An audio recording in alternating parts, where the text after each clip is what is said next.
Hi folks, long time no see. I know I've been making a little bit of content here and there, almost all chicken content actually, pretty much is all chicken content, um, because that's kind of what I can do at the moment.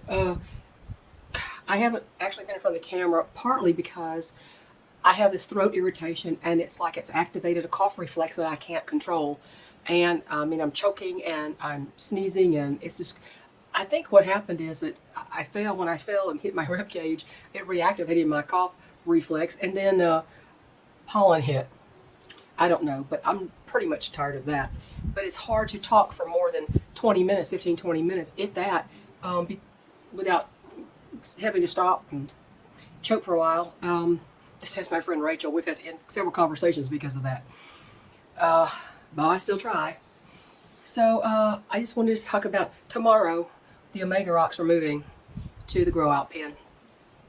I couldn't find the feed I really wanted to. And so I started them on the non-GMO, has no soy and no corn, Tucker Milling. It's called Nature Crest. The line is called Nature Crest. And I started them on that, but it's a starter grower, which is lower protein, it's 18% protein. Well, these exhibition type rocks need higher protein levels and a little bit more upscale feed, juiced up feed, let's put it that way. And so I couldn't find what I found before. It was in Tractor Supply, there was a little plastic bag, and it's technically Game Bird starter, but it's a lower protein starter than most Game Bird starters. It's only 24%. If I can mix that in, well, they don't have it anymore. The highest protein that they have at Tractor Supply at the moment is 20%. Now, I wouldn't be getting a 50-pound bag because I don't trust their 50-pound bags not to be moldy. But I couldn't find it. So I did find a Meat Bird. Meat birds have to be processed at 6 to 8 weeks, probably 6, 7 weeks really. And they have a juiced up feed that makes them put on a lot of weight, a lot of muscle and fat really quick. And the Meat Bird feed is 24%. So I'm mixing currently the Meat Bird starter grower feed with the Tucker Milling non-GMO 18% starter grower. So you 24% feed and 18%, and you add them together and you divide by 2 and you get your actual feed ratio, protein, provided it's a 50-50, split there.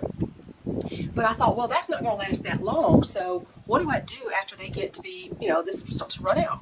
And I thought, well, I don't have much of the Meat Bird feed. It's only a smaller bag. I don't want to get the big bag. So I went looking for game chick feed. It's called quail and Game Bird starter. Now, that starter, the game starter, is 28% protein. It's Tucker Milling. It's another Tucker Milling product. It does have animal protein, like the Meat Bird feed has animal protein, which is good. But 28% protein is too high for chicken chicks. It's great for quail and pheasant and guineas, but it's too high for chicken chicks. So what I'm doing, I bought a bag of that today after looking 3 different places to find it. I should have started at the co-op. That's where I always do my business, and I wasn't at the co-op, but they had it. And so I bought a 50-pound bag of that. It has animal protein, and I'm going to mix the 28% with the non-GMO 18%. Because it can't be the higher protein. It's got to be leveled off a little bit. It shouldn't be for more than a very limited time.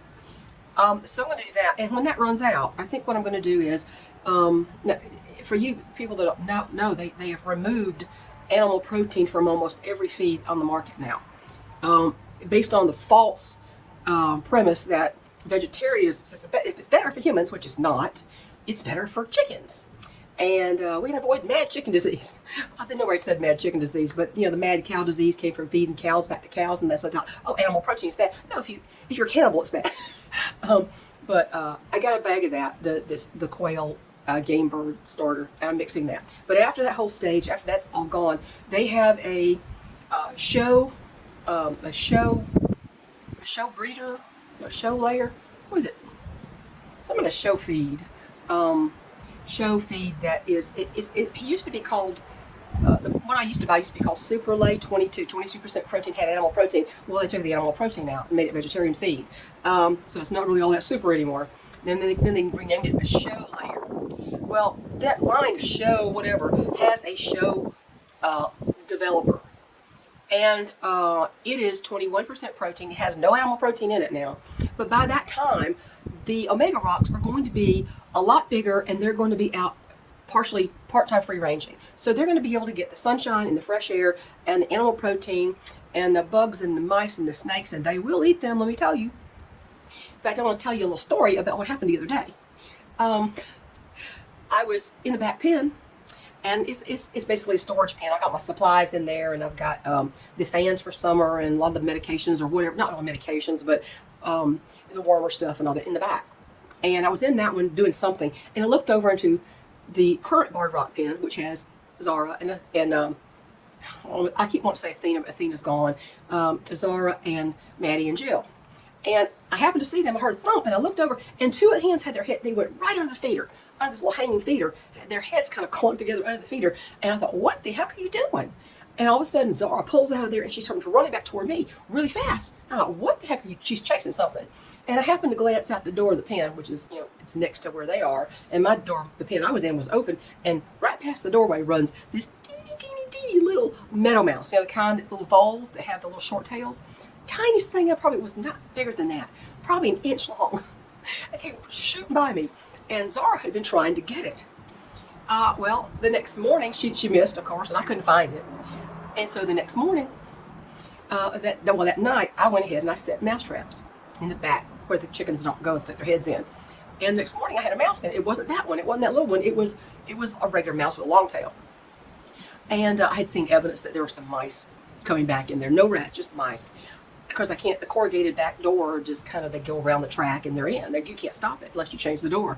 So there was a mouse in there. I thought, oh, it was a fresh mouse. It wasn't even bloody or nothing. It was dead. And so I took that mouse and I thought, well, I'll get you this animal protein. And I tossed that mouse. Well, first thing I did was I took the mouse outside. The Dirty Dozen, all the Bantam Cochins and the little Easter eggers. I took the mouse outside and I dumped it out before I let them out. And they were running all around it. Magnus was even stepping on it. I said, don't you see the dead mouse at your feet? And all of a sudden the Easter eggers saw it, and they all converged on this little mouse. And they were all craning their necks forward, looking at it like, what is it? And what do we do with it? And they don't have nothing to do with it. I thought, well, if y'all are so stupid, I'm going to go and... They're not the greatest foragers and hunters, let me tell you, that group isn't. So they'll forage, they'll dig, but as far as getting live prey, not that good. So I said, well, if you're not going to, and so I picked the thing up by its tail and I went and I tossed it into Zara's pen. The fisticuffs that happened after that, oh my gosh, Jill and Maddie were going at it, trying to get that thing its keep away. And Zara was still on the roof, so she was looking at it like, where'd y'all get that? And she didn't want to get down because since Athena's died, she's not spent a lot of time on the floor with the others. She's just not really part of their group, even though she's part of their group. She's not part of their group. Well, they were fighting over it, and Jill had it, and then Maddie had it. And all of a sudden, Maddie decided she was going to quit this fighting, and so she ran up the roost and got next to Zara, and she turned her back to Zara and put her head in the corner, and she was trying to eat that mouse. And I thought, oh, it's going to be blood and guts everywhere. Nope. All of a sudden, I saw her. She tossed that thing up, and she swallowed the thing whole, from tail to the head. And then she was gulping. I'm like, please don't choke. Please don't choke. She swallowed that thing whole. So the Barred Rocks, this is one reason I went ahead and got more Barred Rocks, is they are the best foragers and hunters of all the birds I've ever had, them and the Delawares. They were honestly the best ever. Yeah, the mice, I've set more traps out there. I don't like the thought of mice in there. I don't like the thought of mice with these young chicks. They're not little bitty anymore, but compared to everybody else in there, they're little bitty. So I just thought, well, I'm just going to try to catch whatever little mice are in here, get rid of them. Doesn't mean there won't be more in there later, but, I just don't like rodent feces in my, in the pens. So anyway, that was a story about that, and I could tell you, I know I've told the story about when one of the Brahma hens grabbed a little snake and went running the barn with it. She was playing keyboard with everybody else. Boy, I had to go hunt that snake down because she dropped it in there and it got away from her. But they are hunters, man. The Brahmas don't hunt that much. She just happened to come across it, and and when they were younger, they did better. But they're not really dedicated to finding their own food and staying out all day and digging and digging and digging in the sunshine and the fresh air. Okay,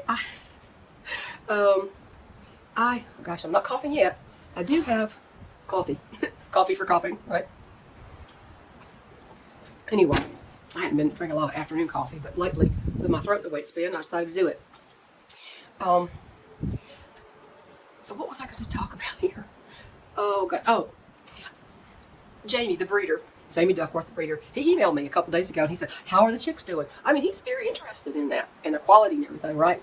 I've already had to change the little leg bands once, and then I had to change another one's band again because he's got, not only is a he, I think it's a she, has thicker legs than the other ones with the same color band. Grew quick. I mean, that was quick. So I said, well, I told him about that and everything. I sent him some pictures. I said, I said, what do you feed your breeders? Here was the answer I got back, okay? He said, I go to a local mill to get a mash, which is a crumble type, get a mash, and then I mix in Fertrell breeder supplement. Fertrell breeder supplement is, you get a 60-pound bag and it's $95. And then a couple cups of cod liver oil or something, or I forget what cod liver oil. And he said, I use a cement mixer. I thought, okay, thank you. And I thought, I don't own a cement mixer. And I don't know of any local mills to buy anything. And I'm not sure I want to buy the Fertrell supplement. But see, most of Jamie's breeders, I think, they spend most of their time penned up. They're not daily free rangers or anything like that. I don't know if he does it at all.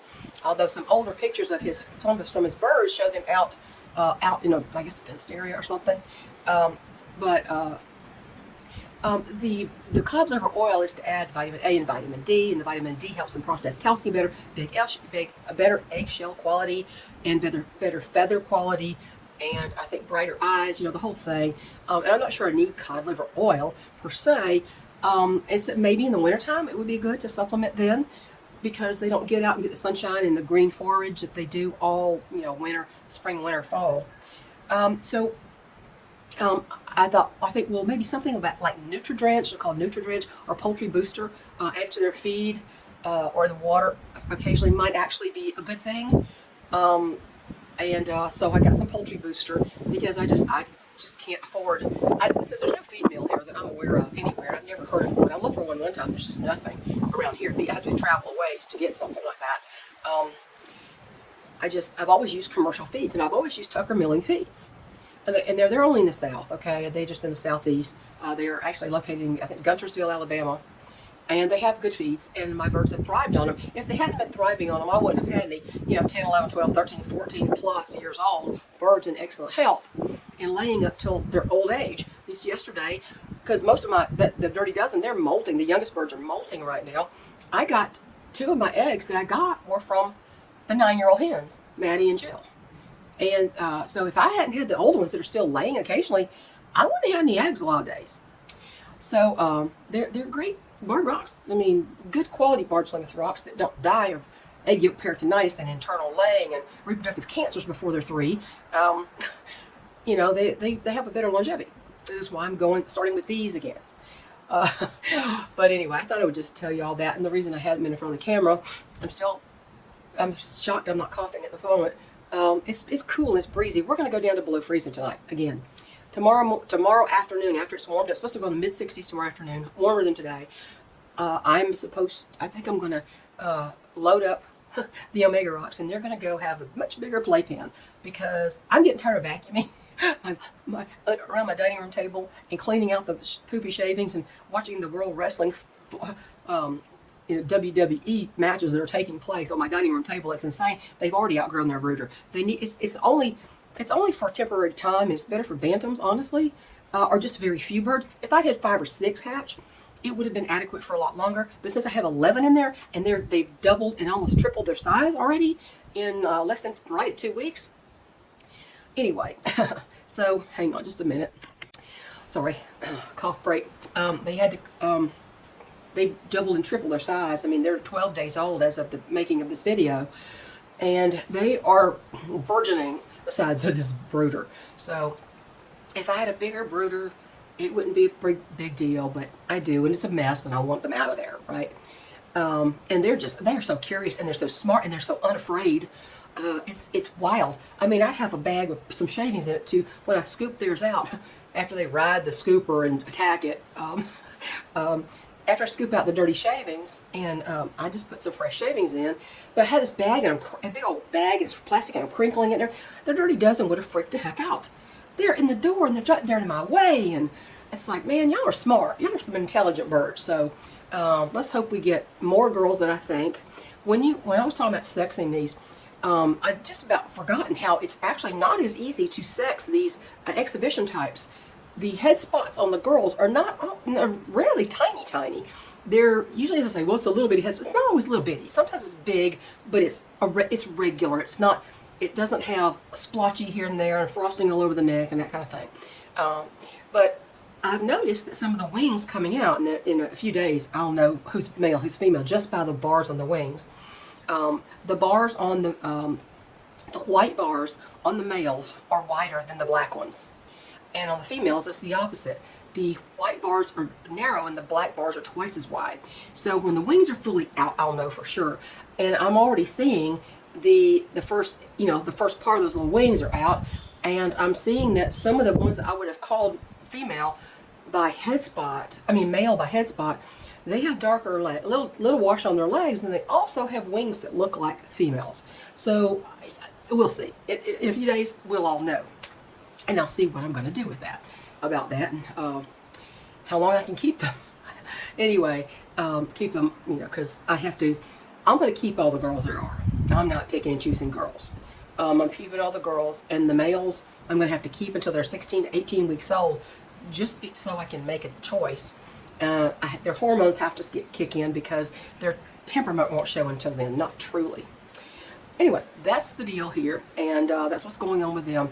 I'm not really commenting on what's going on in the world.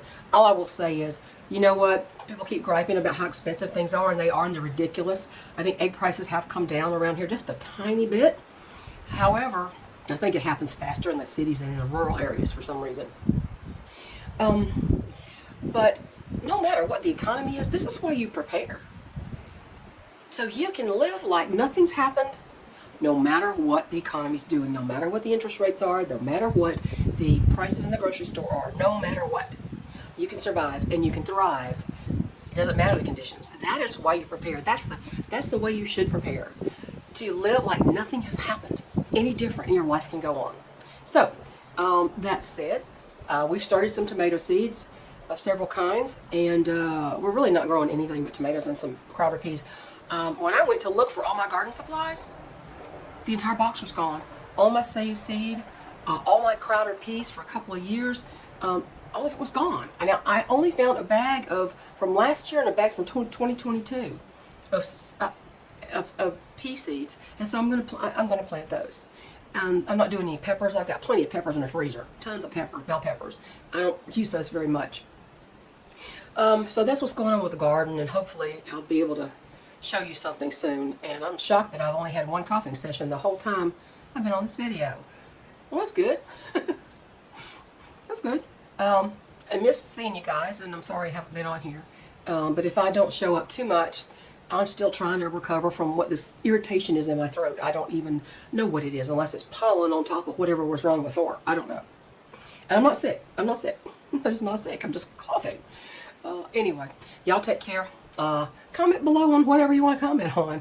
The Omega Rocks they are probably the most active group I have ever had in my whole life in a brooder, in the living room. And they gotta go. Talk to y'all later. Bye.